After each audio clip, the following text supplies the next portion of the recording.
عارف ايه اللي احلى من انك تشتري ماكينه الايس كريم اللي نفسك فيها؟ انك طبعا تشتريها من على فاليو شوبت بسعر ما حصلش. ودي يا ريس ايس كريم طول السنه بقى، واكل تيتا والعيله واتبسط.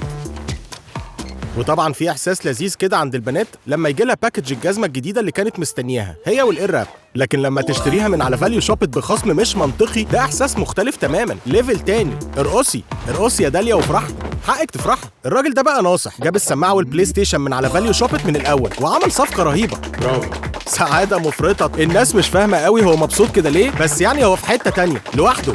فرق كبير طبعا انك تشتري عادي او تشتري في فاليو شوبت، موضوع كبير. ده مش من فاليو شوبت، ده من فاليو شوبت. مش فاليو، فاليو. نو فاليو، يس فاليو. هتفرح فرحه رهيبه طبعا، واملى فاليو اب شوبت كاش باك. اقلب الدنيا بقى. انت هتنام؟ الراجل نام من الفرحه. في فاليو فرايداي السنه دي كل يوم منتجات جديده بخصومات ما حصلتش ومفاجآت كتيره، ده غير فاليو شوبت كاش باك. شوبت في فاليو فرايداي، اخفض تخفيض.